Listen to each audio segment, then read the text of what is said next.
ஹரே கிருஷ்ணா. திருப்பாவை பாசுரம் 26. மாலே மணிவண்ணா மார்கழி நீராடுவான், மாலே மணிவண்ணா மார்கழி நீராடுவான், மேலையார் செய்வனகள் வேண்டுவன கேட்டியேல், மேலையார் செய்வனகள் வேண்டுவன கேட்டியேல், ஞாலத்தை எல்லாம் நடுங்க முரல்வன, ஞாலத்தை எல்லாம் நடுங்க முரல்வன, பால் வண்ண வண்ணதுன் பாஞ்சஜன்யமே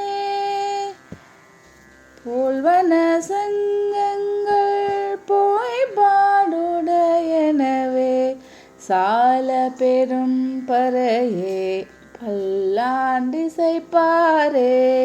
சால பெரும் பறையே பல்லாண்டிசைப்பாரே,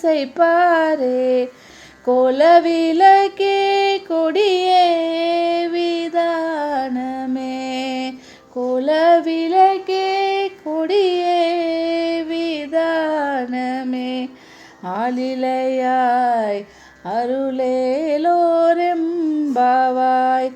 மாலே மணிவண்ணா.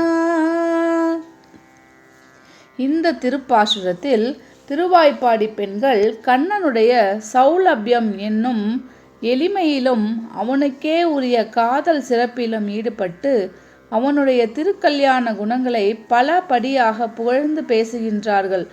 அவ்வாறு புகழ்ந்து பேசும் போக்கில் தாங்கள் வேண்டுமென்ற எல்லாவற்றையும் விரும்பி கேட்கின்றார்கள். முதற்கண் மாலே என்று அழைக்கின்றார்கள்.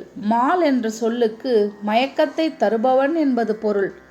அதற்கு முன் நாரணனாக, பரமனாக, தேவனாக அவனுடைய பரத்துவ நிலையை கண்டவர்கள் இப்பொழுது அவன் தங்களை அவனுடைய வடிவழகாலும் நடையழகாலும் கவர்ந்து மாயங்கள் பலவற்றை எழுப்பும் திறம் வாய்ந்தவன் என்று குறிப்பிடுகிறார்கள். மாலே என்று சொன்னவர்கள் அடுத்து மணிவண்ணா என்கிறார்கள்.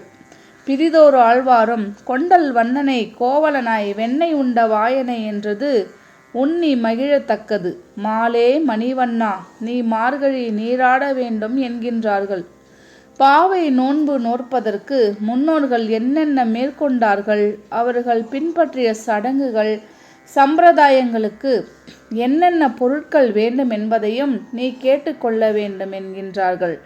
மாலே மணிவண்ணா மார்கழி நீராடுவான், மேலையார் செய்வனகள் வேண்டுவன கேட்டியேல், உலகத்தையெல்லாம் தன் ஒளியால் கிடுகிடுக்கச் செய்யும் பால் போன்ற நிறமுடைய பாஞ்ச ஜன்யம் என்ற கண்ணனுடைய கை சங்கினை ஒத்த சங்குகள் வேண்டும் என்கின்றார்கள்.